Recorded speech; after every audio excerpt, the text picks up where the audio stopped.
আসসালামু আলাইকুম, সবাইকে ওয়েলকাম জানাচ্ছি আমার চ্যানেল রুমিস ফ্যাশনেবল হাউসে। আমি ফারহানা ইয়াসমিন রুমে চলে আসলাম আপনাদের মাঝে আরেকটি নতুন ব্লগ নিয়ে। আশা করি আল্লাহর রহমতে সবাই ভালো আছেন, আমি আল্লাহর রহমতে বেশ ভালো আছি। এটা হচ্ছে ঈদের আগের দিন, তো সকালবেলা মেঘ দেখতে পাচ্ছি আকাশে। তো বারান্দায় গিয়ে একটু কারি পাতা দুইটা ঢাল নিয়ে এসেছি, একটু লাউতে দিব এই জন্য। তো সেটা রেখে এখন চলে এসেছি, টেবিলটা একটু গুছিয়ে নিচ্ছি, যেহেতু আগামী দিন ঈদ। তো টেবিলে একটু ম্যাটেড বিছিয়ে নিচ্ছি আর কি, একটু কাজে গিয়ে রাখা। তো আজকে এটা দিয়ে শুরু করলাম, বিছানাপত্র আগামী দিন করব এটা চিন্তা করে, আর বিছানাপত্রগুলো ধরিনি। তো টেবিলটা গুছিয়ে রান্না করে ফেলবো দুপুরের। একটু বাইরে যাব চিন্তা করতেছি, একটু টুকিটাকি বাজার আছে, তো একটু ঘুরে আসবো বাইরে থেকে, আমার হাজব্যান্ড সহ বলতেছে। তো সে কারণে একটু রান্নাটাও করে নিচ্ছি।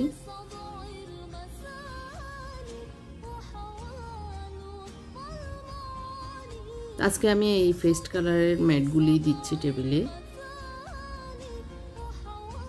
তো এটা গুছিয়ে নিয়েছি, নেওয়ার পরে আমি সকালে যে নাস্তা খাবো সেটার জন্য টেবিলে প্লেট দিয়ে দিচ্ছি। আর সকালে রুটি বানিয়েছি, গতকালকে ছড়া রান্না করেছিলাম, ছড়া আছে, মুরগি গোশত আছে। তো আর আজকে সকালে এখন আর ভাজি টাজি কিছুই করিনি, এটা দিয়ে খাবো। ছেলেরা মুরগি গোশত জল দিয়ে খাবে ওরা, আর আমরা ছড়াটা জাল দেওয়ার পরে অনেক মজা হয়ে আছে, তো রুটি দিয়ে খেতে ভালো লাগবে।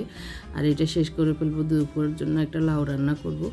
লাউটাও আবার খেতে হবে, না হয় আসলে গোশতর সাথে লাউটাও এগুলো হয়তো খাওয়া হবে না, সেই কারণে লাউটাও দুপুরে রান্না করে রাতের ভিতরে চিন্তা করতেছি আর কি, শেষ করে ফেললে ভালো হবে।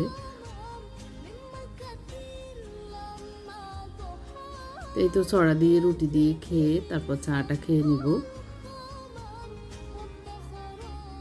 চা করে টেবিলে নিয়ে এসেছি, এখন চাটা খেয়ে নিচ্ছি। তো গতকালকে আমার হাজব্যান্ড কুমিল্লা গিয়েছিল, তো কুমিল্লা থেকে আসার সময় অনেক সবজি নিয়ে এসেছে, কাঁচামরিচ, তারপরে থানকুনির পাতা। তো থানকুনি বলতে আদামনিও বলা হয়, অনেকে আবার থানকুনির পাতাও বলা হয়। তো সেটা এনেছে, সেটা দিয়ে ভর্তা বানাবো দুপুরে। আর এই কাঁচামরিচগুলো এনেছে একদম কালো কালো, তো দেখতে অনেক সুন্দর, অনেক ঝালও বোঝা যাচ্ছে, একদম মানে বাতি এটা আর কি। তো এগুলো চিলে নিয়েছে, এখন একটু শুকনো, যেহেতু অনেকগুলো মরিচ আগেরও ছিল বয়মে রেখেছি, ওগুলো আছে, তো এগুলোকে একটু যত্ন করে রেখে দিচ্ছি যাতে অনেক দিন খাওয়া যায় আর কি। তো ভালো করে ধুয়ে মুছে নিয়েছি। এখন আমি একটা সুতার কাপড় দিয়ে নিচে তো মরিচগুলো রেখে দিচ্ছি।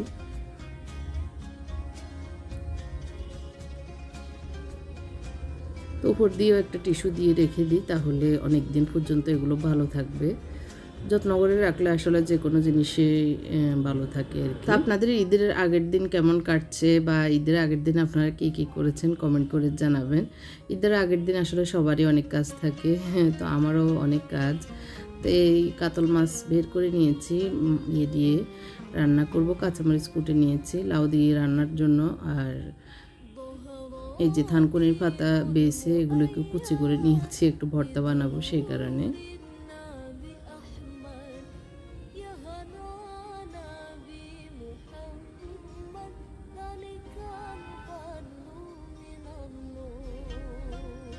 তো এখন রান্নাটা বসিয়ে দিচ্ছি, মাছগুলো ভেজে নিচ্ছি।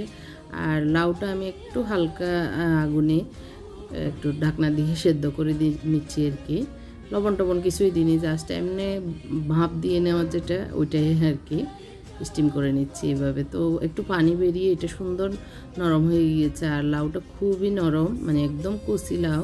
তো এরকম লাউ রান্না করতেও ভালো লাগে, খেতেও ভালো লাগে। আর রান্নাটা আসলে মনোযোগ দিয়ে আমরা রান্না করলে যে কোনো নর্মাল তরকারিও অনেক মজা হয়ে যায়। তো আমি একটু কারি পাতা দিয়ে পেঁয়াজ রসুন দিয়ে ভেজে লবণ দিয়ে দিচ্ছি, আর হালকা একটু অল্প আর কি হলুদ দিয়ে দিয়েছি, কাঁচামরিচ দিয়ে ভেজে এখন যে লাউটা সেদ্ধ করে রেখেছিলাম সেটা দিয়ে দিয়েছি। এভাবে হলে খুব সহজে হয়ে যায়, আর যেহেতু লাউটা খুবই কচি, রান্না করতে আর বেশি সময় লাগবে না। তো একটা মাছ রেখে দিয়েছি আমি এর জন্য, থানকুনির পাতা মাখবো সেই জন্য। তো ফ্রিজের জিনিসগুলো ফ্রিজে রেখে দিচ্ছি, আর এদিক দিয়ে লাউটাও হচ্ছে। আমার হাজব্যান্ড বসে বসে কী লেখালেখি করতেছে, তো ওনাকে আম কুটে দিচ্ছি। আর খুব গরম পড়তেছে, সেই কারণে আম খাবো আমিও চিন্তা করতেছি। তো বড় একটা আম নিয়েছি যাতে দুজনের হয়ে যায়।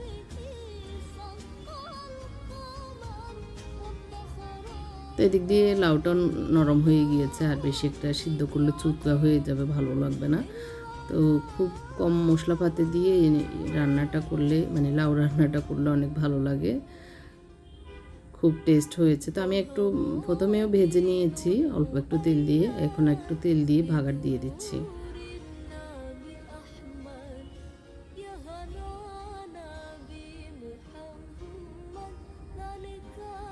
আর বাগারটা দিলে এই লাউ বা ছড়ায় যে কোনো তরকারিতে আমার কাছে আর কি মনে হয় অনেক ভালো লাগে, ঘ্রাণ লাগে। তো এই তো হয়ে গিয়েছে আমার আজকের লাউটা।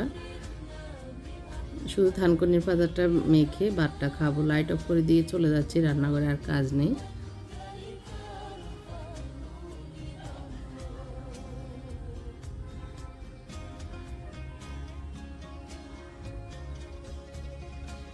তো আমি আমের বিচিটা খাচ্ছি, ওনাকে মাঝখানের টুকরাগুলো দিচ্ছি আর কি।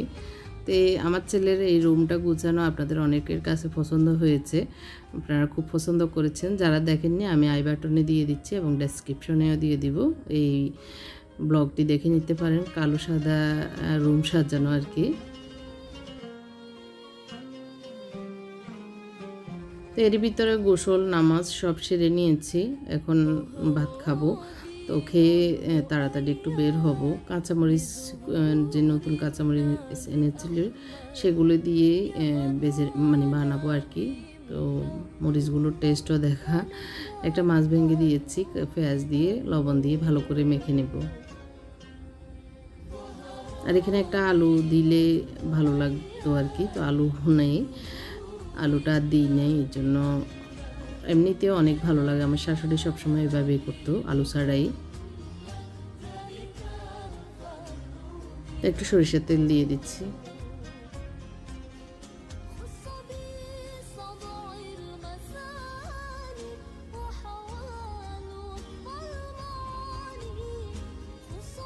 আমি বাটিতে বেড়ে নিচ্ছি, আর কিছু এই প্লেটে রেখে দিচ্ছি। এই প্লেটে আমি ভাত খেতে বসে যাবো, এই জন্য।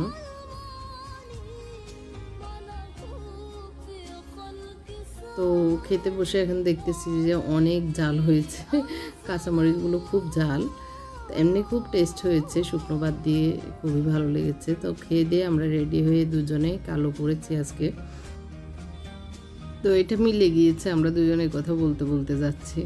তো এখন যাব প্রথমে মালিবাগ বাজারে, ওখানে একটু মাছ মুরগিও দেখবো দাম কেমন। তো আসলে দাম বুঝে কিংবা আর শুকনো কিছু আইটেম কেনার দরকার, সেগুলো কেনার জন্য এখন বেরিয়েছি। রিক্সায় আমরা দুজন চলে যাচ্ছি। আর যাওয়ার পথে শুধু গরু ছাগল যারা নিচ্ছে তাদের দাম জিজ্ঞেস করতেছে আমার হাজব্যান্ড। তো ঈদের সময় আসলে এটাই ইয়ে হয় আর কি, একটা জিনিস যে দাম জিজ্ঞেস করা। তো যাই হোক, বাজার করে এখন নিয়ে এসেছি। এই যে আমার হাজব্যান্ড অনেকগুলো বইও কিনেছে। তো বাজারগুলো এখন গুছিয়ে নেব। তো এখন এসে আসলে টায়ার্ড হয়ে গিয়েছি, আসরের নামাজ মাগরিবের নামাজ পড়ে চা খেয়ে তারপরে এখন এসেছি মাগরিবের পরে আর কি, এগুলো গুছানোর জন্য। তো আমাকে হেল্প করবে আমার মুনতাসির, বাজার আনলে আমার মুনতাসির আমাকে হেল্প করে সব সময়। তো এটা ওর অভ্যাস। তো পোলাও চাউল ছিল কিছু, আরও কিছু নিয়ে এসেছি, আর কিছু শুকনো আইটেম যেগুলো খুবই দরকার সেগুলো নিয়ে এসেছি আর কি।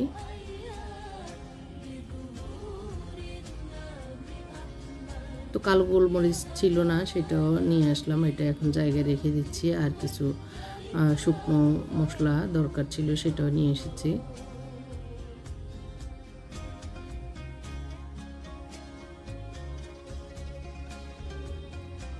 তো ছেলেদের পছন্দের শুকনো খাবারগুলো এনেছি, ওরা টুকিটাকি বিকেল টাইমে খেতে চায়, সেই কারণে।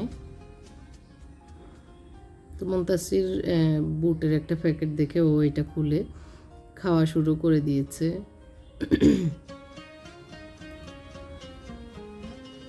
আরও কিছু কালো গোলমরিচ ছিল, সেগুলো একটা বোতলে ঢুকিয়ে নিচ্ছি ইয়েতে ঢুকার পরে আর কি।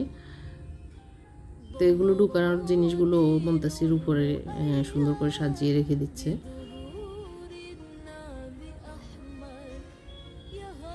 তো এদিক দিয়ে বুট খেতে যেয়ে ও বুটটা ফেলে দিয়েছে, তো আবার নিয়ে নিচ্ছে একটা একটা করে বসে বসে।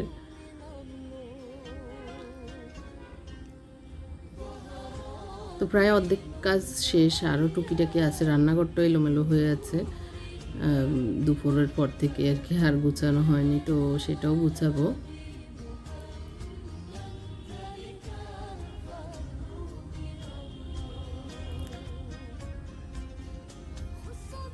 তো কোরবানির ঈদের সময় আসলে টিস্যুর খুব দরকার হয়, সেই জন্য টিস্যু নিয়ে এসেছি কয়েক রকমের। তো মুনতাসিরের খিদে লেগেছে, ওকে আবার ভাত দিয়ে দিচ্ছি, একটা ডিম ভেজে আর মুরগির গোশত ছিল সেগুলো দিয়ে একটু ভাত মেখে দিচ্ছি। আর কিছু দোয়া পাতলা ছিল সেগুলো করে নিচ্ছি। আর পোলাও চাউল কালকে যতটুকু লাগবে সেইটুকু আমি ইয়েতে একটা টুকরিতে মেপে রেখে দিয়েছি। তো মুনতাসির খাওয়ার পরে কিছু বুট থেকে গিয়েছে, আমি আর আমার হাজব্যান্ড খাবো এই জন্য নিয়ে এসেছি টেবিলে। তো আমরা বসে বসে বুটগুলো খাচ্ছি আর কিছু কথা ডিসকাস করতেছি আগামী দিনের জন্য। মুনতাসিরের পছন্দের ম্যাঙ্গো বার এটাও এনেছে, তো বিডি কোম্পানির মজা লাগেনি এই জন্য ও আর খাচ্ছে না আর কি। এরপরে এসেছে একটু কিছু ডেজার্ট বানাবো, সেই কারণে মালাই চপ বানিয়ে নিয়েছি, এখন দুধে দিয়ে এগুলো ঠিকঠাক করবো আর কি। তো বানিয়ে মালাই চপটা আগে এখন প্রথমে বানিয়ে নিলাম, এরপরে একটু কাস্টার্ড বানাবো, কেক বানাবো, তো এটা প্ল্যান করেছি আগামী দিনের জন্য আর কি। এগুলো ফ্রিজে রেখে দেব বানিয়ে, মানে কাজ এগিয়ে রাখা আর কি। তো এখনও অনেক গরম, এই কারণে একটু আস্তে আস্তে নেড়ে চেড়ে এটা ফ্রিজে রেখে দিয়েছি। আর এখানে নিয়েছি 1 কাপ ময়দা, 1/4 কাপ কোকো পাউডার, এক চা চামচ বেকিং পাউডার, একদম 1 চিমটির একটু বেশি আর কি বেকিং সোডা নিয়েছি, একটু লবণ নিয়েছি। একটা কেক বানাবো, চকলেট কেক। একটা বাটিতে শুকনো উপকরণগুলো আমি সব চেলে নিচ্ছি। তো আসলে কেক বানানো বেশি সহজও না, আবার বেশি কঠিনও না। তো আমি একদম যে বেশি এক্সপার্ট এটাও না, আবার একদম যে পারি না তাও না, তো করি মাঝে মধ্যে। তো যখন আসলে ছেলেরাও খেতে চায় আর আমারও মন চায় তখন আর কি। তো আজকে মন চাচ্ছে, আর মুনতাসিরও খুব রিকোয়েস্ট করতেছে চকলেট কেক বানানোর জন্য, সেই কারণে একটা চকলেট কেক বানিয়ে নিচ্ছি। সবগুলো চেলে ভালো করে মিক্স করে নিচ্ছি শুকনো আইটেমগুলো। 3টে ডিম ভেঙে 1 কাপ চিনি দিয়ে দিয়েছি, একটু ভালো করে মিক্স করে নিচ্ছি। 1/4 কাপ দিয়ে দিয়েছি তেল, 1/3 কাপ দিয়ে দিয়েছি একটু তরল দুধ, আর 1 চামচ দিয়েছি ভ্যানিলা এসেন্স। আর একটু দুধ মনে হয়েছে কম হয়েছে, সে কারণে একটু দুধ দিয়ে দিয়েছি। ভালো করে মিক্স করে নিচ্ছি, নিয়ে তারপরে আস্তে আস্তে আমি 3 ভাগে যে শুকনো গুঁড়িগুলো করেছি সেটা দিয়ে মিক্স করে নিব আর কি তরলের সাথে।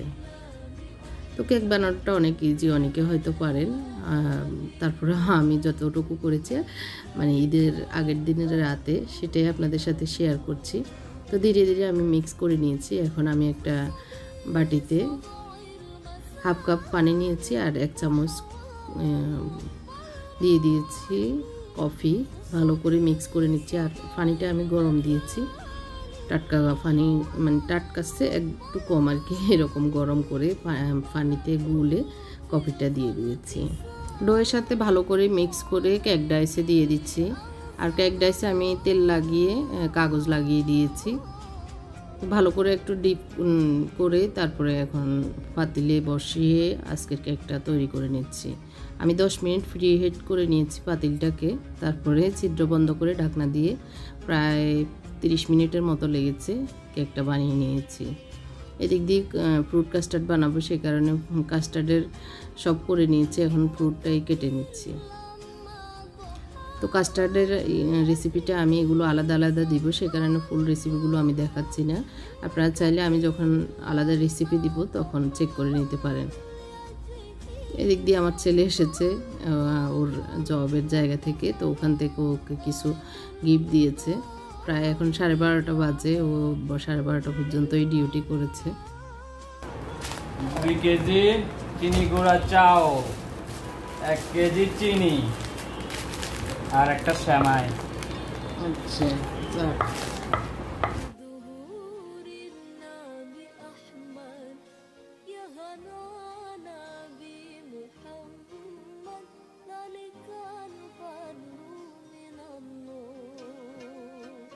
আচ্ছা এই 3টা আইটেম আর মূলত মানে 3টা আইটেম 4টা জিনিস। হ্যাঁ, 3টা আইটেম। ও হ্যাঁ 3টা আইটেম তো 4টা জিনিস।